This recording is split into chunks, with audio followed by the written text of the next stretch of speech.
Hello বন্ধুরা, good morning. কেমন আছো তোমরা সকলে? আশা করছি ভালো আছো। আমরাও খুব খুব ভালো আছি। মা এই যে এতক্ষণ ধরে বলছিল পড়তে যা, ভাইকে বলছে ভাই পড়তে যাবে না। কেন যাবে না জানো তো? ওকে না নিয়ে আমরা চলে যাচ্ছি বাজারে। আর ও না যখন দেখে আমরা সেজে গুজে রেডি হয়েছি তখন কান্নাকাটি শুরু করে। ও মনে করে হয়তো আমরা চলে যাব ওকে রেখে। এদিকে দেখো আগের দিন রাত্রে প্রচুর পরিমাণে ঝড় বৃষ্টি হয়েছে, তার জন্য বাড়ির অবস্থা প্রচুর খারাপ। এটা হচ্ছে আমাদের দুর্গা মন্দির, আর বাড়িতে তো পেঁয়াজ রসুনের একদম পুরো ভরপুর। দেখো টোটো চলে এসেছে। আমাদের কিন্তু ভোর 6টার ট্রেনে যাওয়ার কথা ছিল, সেই জায়গায় কিন্তু আমরা লেটে ঘুম থেকে উঠে পড়েছি। কি হয়েছে জানো? আগের দিন রাত্রে তো প্রচুর পরিমাণে ঝড় বৃষ্টি হয়েছে। 12টা সাড়ে 12টার দিকে ঝড় বৃষ্টি শুরু হয়েছিল। অত রাত্রে উঠে না পেঁয়াজের যে বস্তাগুলো ছিল সেইগুলো সব ঢাকাঢাকি করতে করতে না ঘুমোতে ঘুমোতে রাত 1:30 বেজে গেছিল। আর এর জন্য কিন্তু সকালে ঘুম থেকে উঠতে আমাদের লেট হয়ে গেছে। বোন ওদিকে বলছে 100 টাকা দিয়ে আমি শপিং করব, আর সব শপিং আমার জিজু করে দেবে, মানে ওর জামাইবাবু করে দেবে।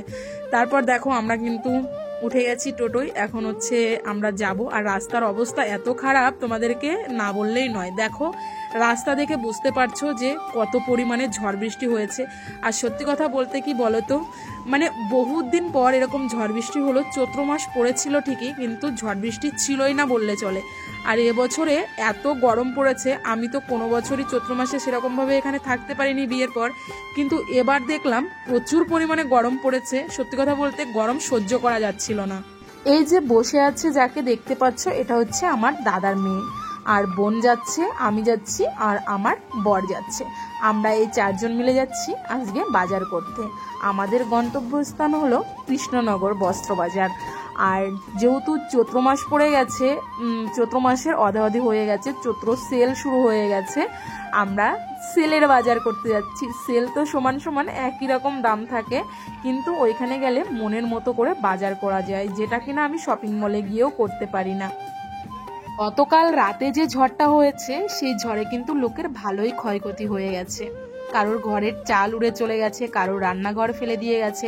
আর দেখো এই সাইডটা দিয়ে গাছগাছালি ভেঙে চুরে একাকার হয়ে গেছে, কারেন্টের পোল পর্যন্ত পড়ে গেছে। এই দেখো চলে এসেছি স্টেশনে। এখন আমরা যাচ্ছি স্টেশনে। এই দেখো পলাশি চলে এসেছি। আমার স্টেশন পলাশি, আমার ভালোবাসার জায়গা, যেখানে এলে কিন্তু মনটা একদম শান্ত হয়ে যায়। আর সব থেকে বড় কথা হচ্ছে এখন আমি প্রচুর পরিমাণে মিস করছি, ভিডিও এডিট করতে করতে ভীষণ মিস করছি, জানো তো। স্টেশনে এসে কিন্তু আমাদের বেশিক্ষণ ওয়েট করতে হয়নি, আমরা আসতে না আসতেই কিন্তু ট্রেন ঢুকে গেছে। আর বৃষ্টি হওয়াতে দেখো স্টেশনের চেহারাটা অন্যরকম হয়ে গেছে, ভীষণ ভালো লাগছিল দেখতে। চলো ট্রেনে উঠে তারপর তোমাদের সঙ্গে কথা হচ্ছে।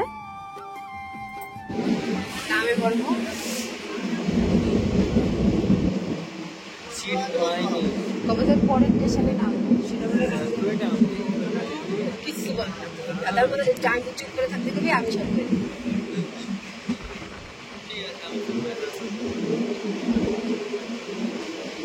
ট্রেনে দাঁড়িয়ে থাকতে থাকতে পাটা ভীষণ ব্যথা হয়ে গেছে। 1 ঘন্টা দাঁড়িয়েছিলাম, ভীষণ ভয় হচ্ছিল, তোমরা তো একটু আগে দেখলেই।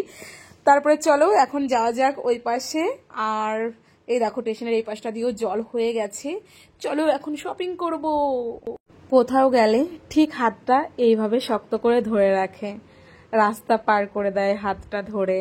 জানি না কি ভাবে ও মনে মনে, কিন্তু ভীষণ ভালোবাসে আমাকে, আমাকে আগলে রাখে, সব সময় কেয়ার করে।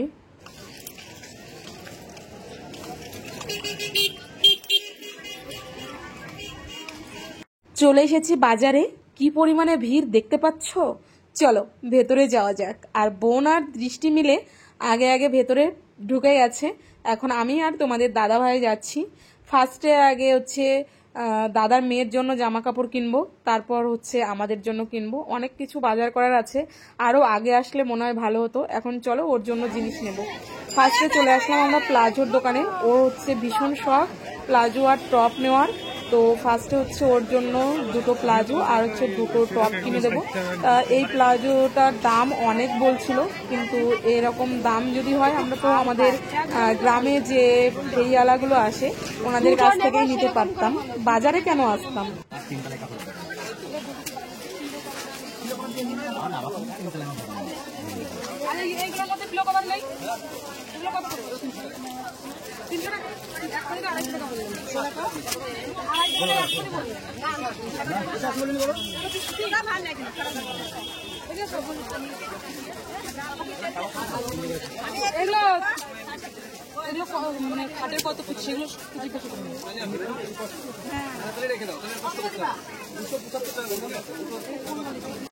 আমরা এখন এসেছি একটা বেডশিটের দোকানে। এখান থেকে আমি 2-4টে বেডশিট নেব, বোনও 2-4টে বেডশিট নেবে, তার জন্য দেখছিলাম। কিন্তু কি বলতো, এখানে না অনেক সুন্দর সুন্দর বেডশিট ছিল, তারপর দামটাও কিন্তু ভালোই ছিল। এই বেডশিটটা আমার ভীষণ ভালো লেগেছে, যেটা কিনা খুলতে খুলতেই আমার পছন্দ হয়ে গেছিলো। চলো তোমরা দেখতে থাকো কন্টিনিউ। কিন্তু বেড কভার দেখতে দেখতে আমার মাথা ঘুরিয়ে যাচ্ছিল। বোনকে বলছিলাম তুই যেটা পছন্দ করেছিস ওটা আমার ভালো লাগছে, ও আবার আমাকে বলছিল তোর বেড কভারটা আমার বেশি ভালো লাগছে। তো দুই বোন মিলে এই করছিলাম। তারপর এই দোকানদারের সঙ্গে একটু ঝামেলা হয়ে গেল। ফার্স্টে যখন দোকানে ঢুকেছিলাম তখন ওনাকে বলেছিলাম কাকু আমরা কিন্তু বেশ কয়েকটা বেড কভার নেব, তুমি কিন্তু দামটা একটু সেইভাবে রেখো। বলেছিল ঠিক আছে, তোমাদের যেটা যেটা ভালো লাগে তোমরা সেটা সেটা নাও, দাম দাম যখন নেব তখন কিন্তু কমিয়ে নেব। এখন উনি বলছে যা দাম তাই নেব। এখন ওনার সঙ্গে ঝামেলা হয়ে গেছে। তারপর বললাম ঠিক আছে চলো তুমি যে দাম নিচ্ছ সেই দামই নাও। তারপর বোন বলছে কেন, ওনার দামটাই কেন থাকবে। এই বেডশিটটা বোন দেখছিল। বোন কিন্তু একসঙ্গে অনেকগুলো বেডশিট নিচ্ছে, আর আমারও কিন্তু নেওয়া হয়ে গেছে। এখন আমরা এই দোকান থেকে বিল করব, তারপর বেরিয়ে যাব। উনি আবার দাম কমাবে না, আমরা হচ্ছে যেখানেই যাব দামদার তো করবই, দাম কমিয়ে কমিয়ে নিয়েই ছাড়লাম। তারপর দেখো চলে এসেছি একটা কুর্তির দোকানে। তোমাদের দাদা ভাই গেল ওর হচ্ছে ধুতি আর হচ্ছে গেঞ্জি নেওয়ার জন্য, বাবাজিরও ধুতি গেঞ্জি নেওয়ার জন্য গেছে। যেহেতু এবছরের সন্ন্যাস হব আমরা দুজনাই, এবার হচ্ছে অনেক শপিং করতে হবে। চলো পরে তোমরা দেখতে পাবে। এদিকে এই কচি কলাপাতা কালারের কুর্তিটা আমার ভীষণ ভালো লেগেছিল, কিন্তু আমি চাচ্ছিলাম লং এর দিক থেকে একটা হচ্ছিল না, সব হাঁটুর উপরে হয়ে যাচ্ছিল। এটাও ভালো লাগছিল পিঙ্ক কালার যদিও বা আমার অতটা পছন্দ হয় না। তারপর আর একটা দোকানে চলে এসেছি। এই চুড়িদারটা আমার ভীষণ ভালো লেগেছে, এটা কিন্তু আমি নিয়েছি, আমার কিন্তু এক দেখাতেই পছন্দ হয়ে গেছে। এই প্রিন্টগুলো এখন যা চলছে পুরো ট্রেন্ডে চলছে।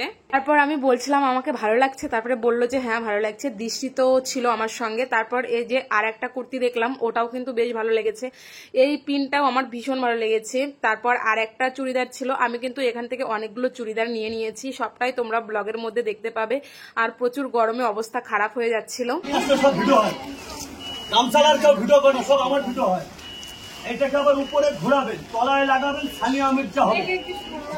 এবার ধরো দুপুরবেলা গরম লাগছে, ধরো আঙুর ফল খাচ্ছ, মাথা ঠান্ডা হচ্ছে না, এখানে হাওয়া থাকবে, এটা এয়ার কন্ডিশন, মেমোরি গরম হবে না।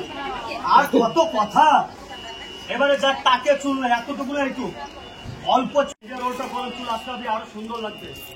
রোল শেষ, এই যে লাগিয়ে দিলাম, একদম মেয়ের মাথার খোপা কমপ্লিট।